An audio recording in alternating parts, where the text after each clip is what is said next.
Hello everyone, welcome to my YouTube channel B Technical. तो मैं BPSC assistant professor का जो इंटरव्यू अभी चल रहे हैं, स्टार्ट हो चुके हैं 25 से 11 का, और भी दूसरा शिफ्ट है, दूसरा फेज़ है, ये फेज़ 1 चल रहा है।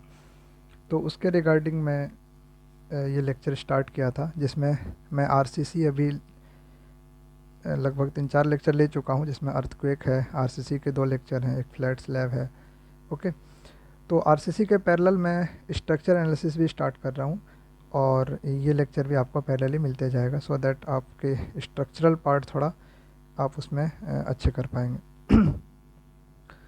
तो आरसीसी का लेक्चर आप जाके प्लेलिस्ट में देख सकते हैं, आप वहाँ से वो वीडियोस को देख सकते हैं, डाउनलोड कर सकते हैं। ये है स्ट्रक्चरल एनालिसिस, तो पैरेलली मैं इसको भी स्टार्ट कर रहा हूँ। तो स्ट्रक्चर एनालिसिस में स्टार्टिंग मैं आपको लेके चलूँगा पहले डिटर्मिनेंसी इनडिटर्मिनेंसी। बहुत क्वेश्चन इस पे आ जाते हैं कि स्टैटिक डिटर्मिनेंसी क्या होता है, काइनेमेटिक डिटर्मिनेंसी क्या होता है, उसके थोड़े कॉन्सेप्ट है ना, उस पर रिगार्डिंग पूछता है। तो मैं आज इनडिटर्मिनेंसी में आपको स्टैटिक बताऊंगा, और नेक्स्ट लेक्चर में काइनेमेटिक बताऊंगा। ओके, तो स्टार्ट करते हैं। इनडिटर्मिनेंसी, जो इनडिटर्मिनेंसी दो तरह के होते हैं, one is called as static indeterminacy, other is called as kinematic indeterminacy. Static means reactions से रिलेटेड होगा। ओके, सपोर्ट रिएक्शन है ना, तो वो स्टैटिक मीन्स बॉडी में कोई मूवमेंट नहीं होगा, दैट इज़ कॉल्ड स्टैटिक, है ना। उसके रिलेटेड जो इंडिटर्मिनेंसी जो रिडंडेंट होते हैं, दैट इज़ कॉल्ड स्टैटिक, वो स्टैटिक में आएगा, राइट। और काइनेमेटिक मतलब मोशन में होगा स्ट्रक्चर, है ना। तो काइनेमेटिक में आते हैं जैसे डिफ्लेक्शन है, स्लोप है, तो ये सब जो रिडंडेंट होते हैं, ये सब जो अननोन होते हैं, that is comes in kinematic indeterminacy. Okay, तो स्टैटिक को हम शॉर्ट में एसआई भी, और काइनेमेटिक को केआई भी बोलते हैं, काइनेमेटिक इंटरमिनेंसी। डिनोट मैं करता हूँ डी सफिक्स एस, इससे स्टैटिक हो जाएगा, और डी सफिक्स के इससे काइनेमेटिक हो जाएगा, ठीक है। यानी degree of static indeterminacy and degree of kinematic indeterminacy. तो स्टैटिक इंटरमिनेंसी को मैं आज कंसिडर कर रहा हूँ आज के लेक्चर में। इसका कंसेप्ट मैं आपको बताऊंगा, काइनेमेटिक नेक्स्ट लेक्चर में बताऊंगा। तो स्टैटिक में होते हैं दो तरह के, वो एक्सटर्नली इनडिटर्मिनेट हो सकता है स्ट्रक्चर स्टैटिकली, और इंटरनली इनडिटर्मिनेट हो सकता है स्ट्रक्चर, ठीक है। सो स्टैटिकली एक्सटर्नल इनडिटर्मिनेंसी और इंटरनल इंटरमिनेंसी। तो एक्सटर्नल को मैं डी सफिक्स एस ई बोल दिया, और जो इंटरनल है उसको मैं डी सफिक्स एस आई बोल दिया। तो total degree of static indeterminacy क्या हो जाएगा, that is D S is equal to degree of static indeterminacy externally plus degree of static indeterminacy internally. तो D S C plus D S I, that is total static indeterminacy. Now what is static indeterminacy? Static indeterminacy होता क्या है, इसका simple definition आपको पूछ लेंगे। तो those structure which can be analyse by condition of static equilibrium alone. सिर्फ static equilibrium conditions जो हमारे होते हैं उसको यूज करके अगर हम अननोन को फाइंड आउट कर लेते हैं, तो उसको बोलते हैं स्टैटिक इंडिटर्मिनेंसी। यानी स्ट्रक्चर जो है स्टैटिकली डिटर्मिनेट है, ठीक है, अगर उससे सॉल्व कर लेते हैं। अब ये static indeterminate static equilibrium condition होता क्या है, इसको मैं आगे बताऊंगा आपको। तो अभी ये समझ लीजिए कि स्टैटिक इंडिटर्मिनेंसी जो होती है, अगर इक्विलिब्रियम कंडीशन को हम यूज करके स्ट्रक्चर सॉल्व कर लेते हैं, तो स्टैटिक स्ट्रक्चर जो होगा वो स्टैटिकली डिटर्मिनेट होगा, अदरवाइज इनडिटर्मिनेट होगा। तो that is called as static indeterminacy. Okay, तो जैसे कि इक्विलिब्रियम कंडीशन क्या होता है, summation of F X equal to zero, summation of F Y equal to zero, summation of moment about any point is equal to zero. It means that कि sum of all the forces along x direction is equal to 0, sum of all the forces along y direction is equal to 0। x direction zero करेंगे summation of F X equal to zero, Y direction के about zero करेंगे तो summation of F Y equal to zero. ये F X F Y का मतलब क्या हुआ कि कोई भी सपोज ये फोर्स है, इसको रिजॉल्व कर लिया एक्स में वाई में, इसी तरह से और भी फोर्स आ रहा है, जितने भी फोर्स आ रहे हैं किसी भी पॉइंट पे, उस सारे का समीशन एक्स के डायरेक्शन में सम करके इज इक्वल टू जीरो, तो उसको कहेंगे summation of F X. Y के डायरेक्शन इक्वल टू जीरो, उसको कहेंगे समीशन ऑफ एफ वाई। और इसी पॉइंट के अबाउट जो मोमेंट होगा सारी फोर्सेस का, that should also is equal to zero. इन तीनों कंडीशन से हम अगर सपोर्ट रिएक्शन फाइंड आउट कर लेते हैं, तो हम क्या बोलते हैं कि ये स्ट्रक्चर जो है वो स्टैटिकली डिटर्मिनेट है। और यही कंडीशन क्या कहलाता है, तीनों कंडीशन इक्विलिब्रियम कंडीशन। ओके, अगर हम इस कंडीशन से नहीं फाइंड आउट कर पाते हैं स्ट्रक्चर, सपोज करो इससे हमारा अननोन आ गया 4, ये इक्वेशन कितना है 3, सपोज रिएक्शन निकल के आ गया 4 और हमारे पास कंडीशन कितने हैं इक्विलिब्रियम कंडीशन, वो है 3, तो कितने बच गए 1। तो अभी भी एक है जो अननोन है जिसे हमें पता नहीं कैसे फाइंड आउट करेंगे, तो वो क्या हो गया, उसकी स्टैटिक इनडिटर्मिनेंसी, मतलब 1 डिग्री का स्टैटिक इंडिटर्मिनेंसी हो गया। ओके, तो अगर हम इस कंडीशन से इक्विलिब्रियम कंडीशन से फाइंड आउट नहीं कर पाते हैं तो हम क्या कहते हैं कि स्ट्रक्चर क्या है, इनडिटर्मिनेट है। कैसा, तो स्टैटिकली इनडिटर्मिनेट है। ओके, तो वही चीज़ यहाँ पे लिखा हुआ है कि if no equilibrium equation are less than number of reaction, कम रहेगा, अगर ज़्यादा रहेगा तो जैसे कि अभी यहाँ क्या बताया, अननोन हमारे पास 4 है, अवेलेबल इक्वेशन 3 है, तो एक ज़्यादा है, तो ये इनडिटर्मिनेट है, इसको हम नहीं फाइंड आउट कर पाते, ये इनडिटर्मिनेट है।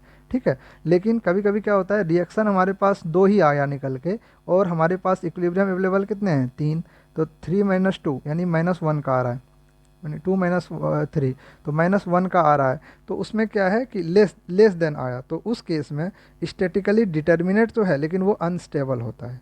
ठीक है, तो अगर ज़्यादा हो गया तो इनडिटर्मिनेट, कम हो गया तो डिटर्मिनेट तो होगा लेकिन वो अनस्टेबल होगा।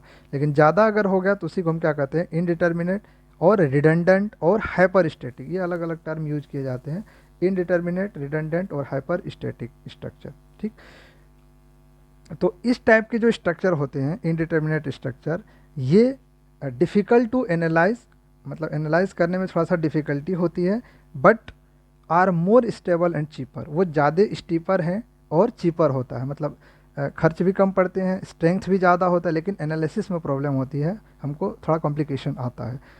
ठीक है, वो मैम समझते हैं कैसे। तो ये एक एग्जांपल लिया हूँ मैं, सपोज एक सिंपली सपोर्टेड बीम लिया। सिंपली सपोर्टेड बीम क्या होता है कि एक साइड हिंज है, एक साइड रोलर है। ठीक है, तो इसको बोलते हैं simply supported beam. Simply supported beam है, इधर फिक्स्ड बीम है, इधर भी फिक्स्ड कर दिया, इधर भी फिक्स कर दिया। तो ये जो है सिंपली सपोर्टेड बीम, इसमें देखिए कितने रिएक्शन आएगा, हिंज पे 2, एक इधर आएगा, एक इधर आएगा, एक इधर आ जाएगा।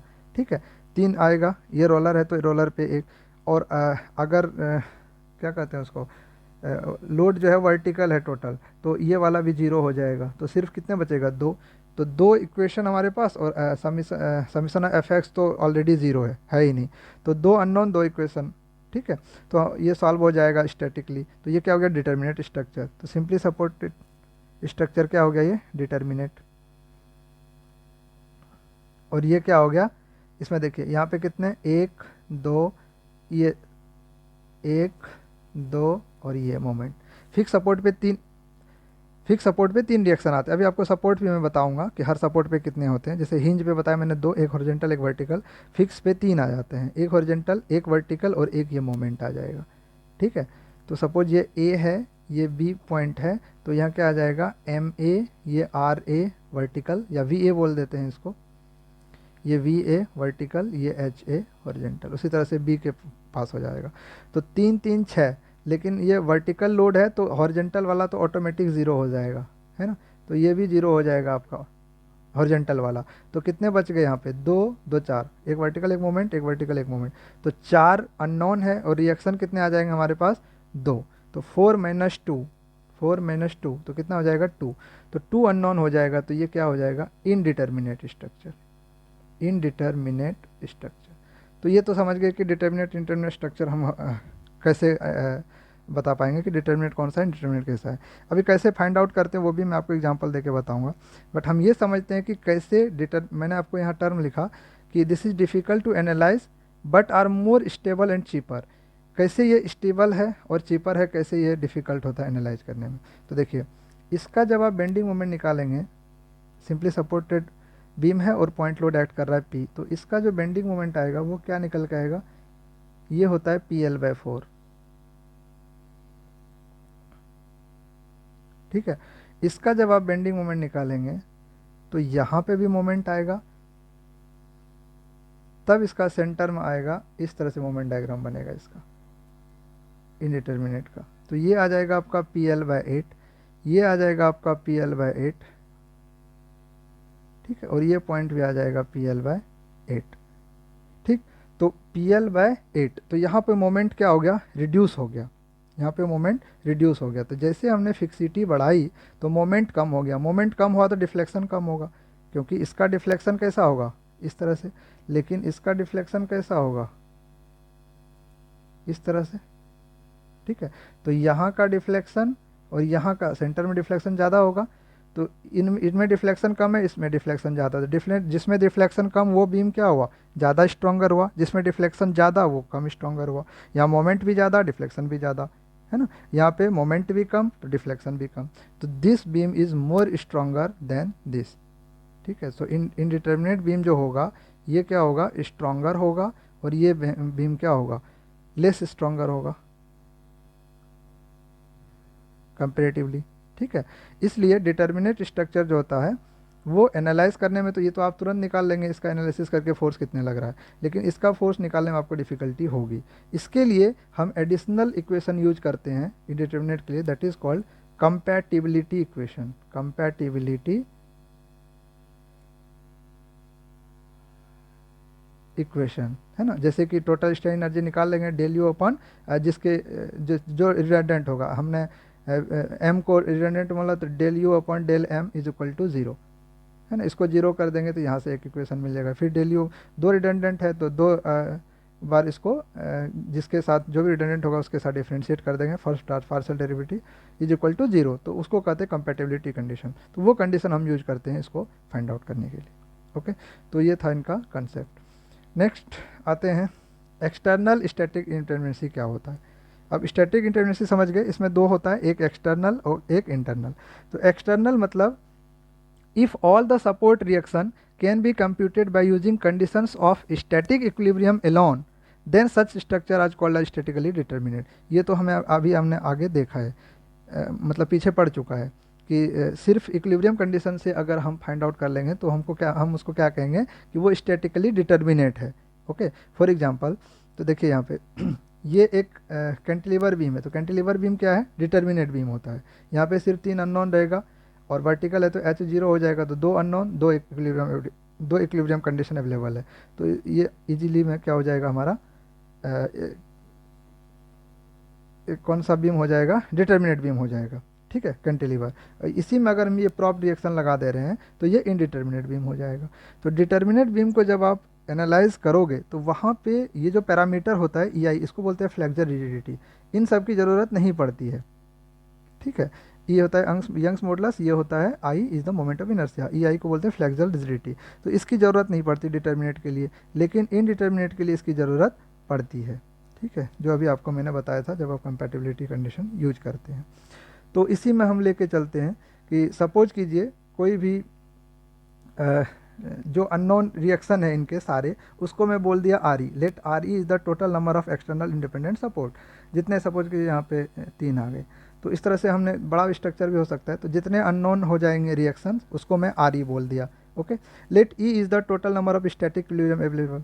स्टैटिक इक्विलिब्रियम अवेलेबल कितना है हमारा टोटल, तो इन जनरल 3 होता है, Fx equal to 0, Fy equal to 0, moment equal to 0, तो उसको मैंने E बोल दिया। ठीक है, E is equal to 3, but अगर वर्टिकल लोड ऐड कर रहा है तो उस केस में 2 हो जाता है E की वैल्यू, सिर्फ Fx और क्या कहते हैं उसको H हॉरिजॉन्टल वाला 0 हो जाता है, तो Fy और मोमेंट ही रहेगा उस केस में। ठीक है, तो वो डिपेंड करता है। अभी हम जनरल टर्म में सारा रिएक्शन को बोल दिया RE, अवेलेबल इक्वेशन को बोल दिया E, तो स्टैटिक एक्सटर्नल इंडिटेंसी कितनी हो जाएगी, RE minus E।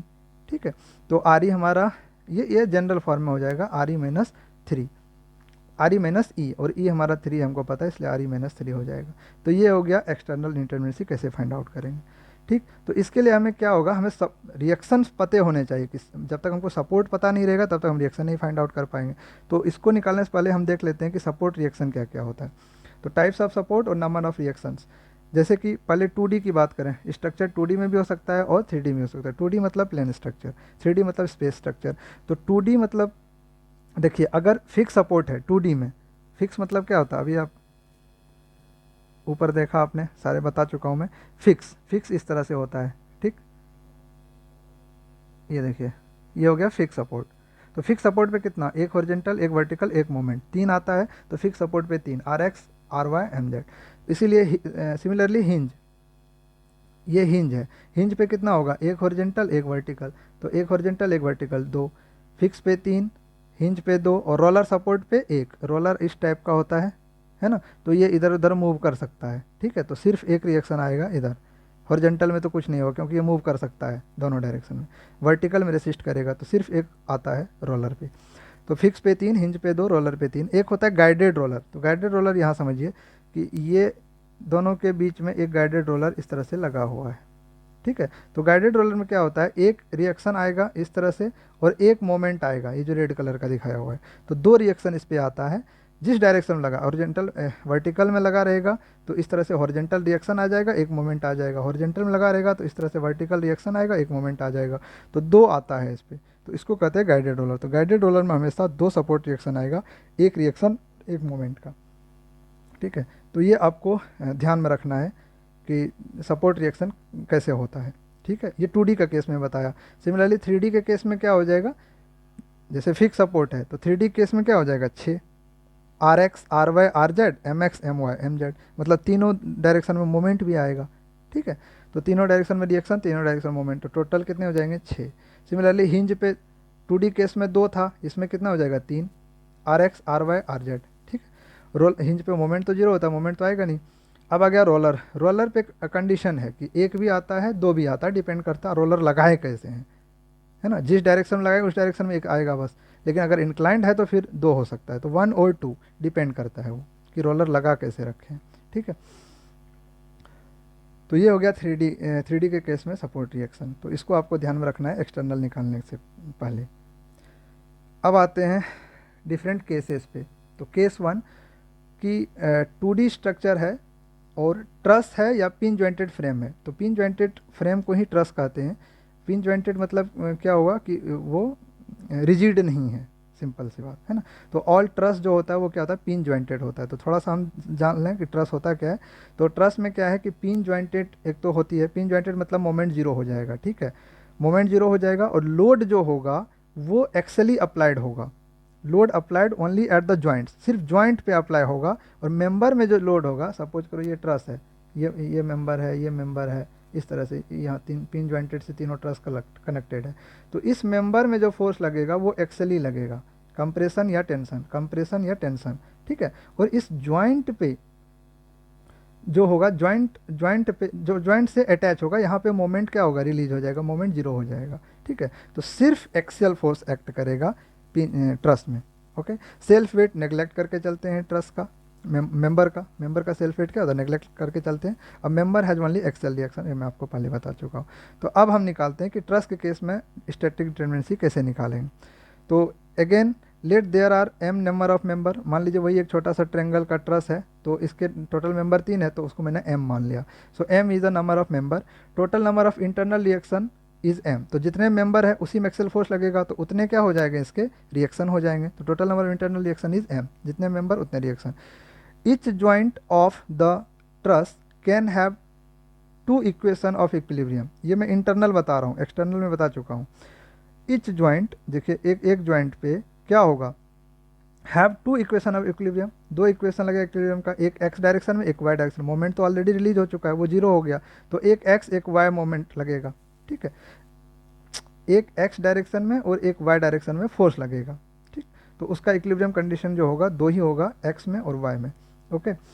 So total number of joint, अगर टोटल नंबर ऑफ ज्वाइंट मतलब एक ज्वाइंट जे है, तो टोटल नंबर ऑफ ज्वाइंट क्या हो जाएगा, किसी भी एक ज्वाइंट पे, एक ज्वाइंट पे 2 फोर्स लग रहा है, 2 इक्वेशन है, डेल्टा एक्स और डेल्टा वाई, ठीक है, जो वो मूव करेगा। तो अगर जे नंबर ऑफ ज्वाइंट है तो कितना हो जाएगा, number of equilibrium condition 2 times of J. एक ज्वाइंट पे 2 है और ये ज्वाइंट टोटल जे है, तो जे को 2 से मल्टीप्लाई कर देंगे तो 2j हो जाएगा total number of equilibrium condition, yes और नो। इसके बाद हम आते हैं कि टोटल determinate external support reaction, external support equation, 3 equation are already utilise. एक मिनट, चलिए।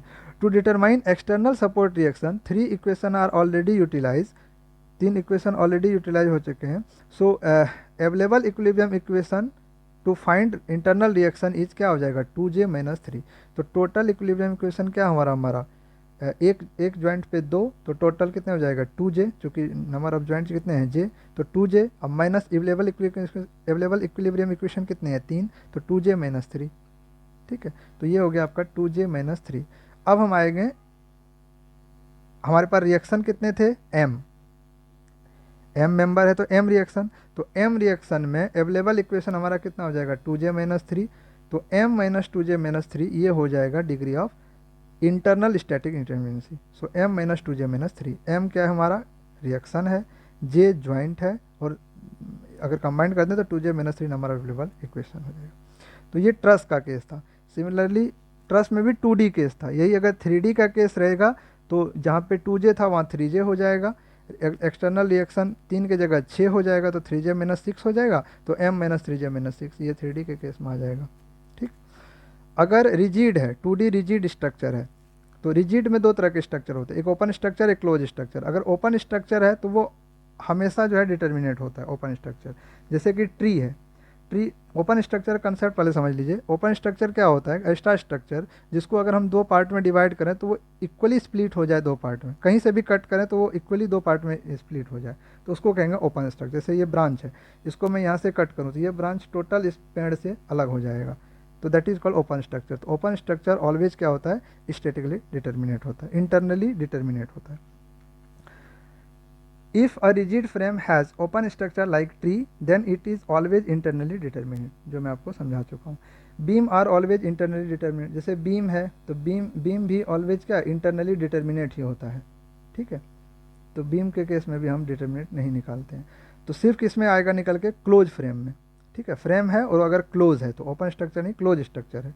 तो ये वन वे का फ्रेम है, देखिए दो लूप यहाँ पे बन रहा है, यहाँ भी क्लोज है यहाँ भी क्लोज है, तो जितने लूप बन रहे हैं उसको मैं सी बोलता हूँ। ठीक है, एक क्लोज लूप बना तो 1c, दो क्लोज लूप बना तो 2c। ठीक है, तो इस तरह से ये क्लोज लूप जितने बनेगा उसके हिसाब से निकालते हैं। तो अब हम इसको कैलकुलेट करते हैं कि कैसे होता है ये। जैसे कि 2D स्ट्रक्चर है ना, 2 डायमेंशनल है, तो degree of static internal static determinacy 2D rigid के केस में क्या हो जाएगा 3 times of c, 3 times of c। तो c यहाँ पे क्या है नंबर ऑफ क्लोज लूप, तो यहाँ पे नंबर ऑफ क्लोज लूप कितना है 1 and 2, तो c की जगह कितना हो जाएगा 2। ठीक है, तो ये हो जाएगा DSI। तो सिर्फ क्लोज के केस में हम यूज करते हैं, ओपन में ये इंटरनली स्टेबल होता है। सिंपल देख आप ऐसे ही ये कर सकते हो। If some of the joints are hybrid, then internal reaction will be released, hence DSI will be reduced। अब ये देखिए हाइब्रिड क्या होता है, क्या कह रहा है कि यही एक स्ट्रक्चर है, मान लीजिए ये एक स्ट्रक्चर है 2 बे का है, यहाँ पे फिक्स है, यहाँ हिंज है, यहाँ पे फिक्स है। अब यहाँ पे क्या कह रहा है कि ये वाली जो पॉइंट है, ये जो कॉर्नर है, यहाँ पे हाइब्रिड जॉइंट प्रोवाइड कर दिया गया है। हाइब्रिड जॉइंट का मतलब क्या हो गया कि यहाँ पे इंटरनल रिएक्शन रिलीज हो रहा है। ठीक है, यहाँ पे इंटरनल रिएक्शन रिलीज हो रहा है, तो उस केस में हम कैसे निकालेंगे, तो देखिए इसके लिए फार्मूला होता है कि हाइब्रिड के केस में हम आर वैल्यू निकालते हैं। आर क्या होता है कि कितने रिलीज हो रहा है। सपोज कीजिए या एक अगर यहाँ पे भी रहता है ना, यहाँ पे भी होता रहता, तो हम आर वैल्यू निकालने पड़ते हैं अलग अलग। जैसे कि यहाँ पे है, सिर्फ अभी मान के चलते हैं यहाँ पे है इस वाले पे, तो क्या होगा आर की value m dash minus 1। m dash मतलब इस ज्वाइंट पे कितने नंबर मीट कर रहा है, इधर से एक इधर से एक, तो 2 मीट कर रहा है, तो m डैश की वैल्यू कितनी हो जाएगी 2। कितने मेंबर मीट कर रहा है हाइब्रिड ज्वाइंट पे, तो 2 मेंबर मीट कर रहा है, तो 2 माइनस 1, तो आर की वैल्यू क्या हो जाएगी 1। और इसी को हम यूज कर लेते हैं ऊपर के इक्वेशन में, यानी DSI का मॉडिफाइड फार्मूला क्या हो जाएगा DSI is equal to 3c minus are.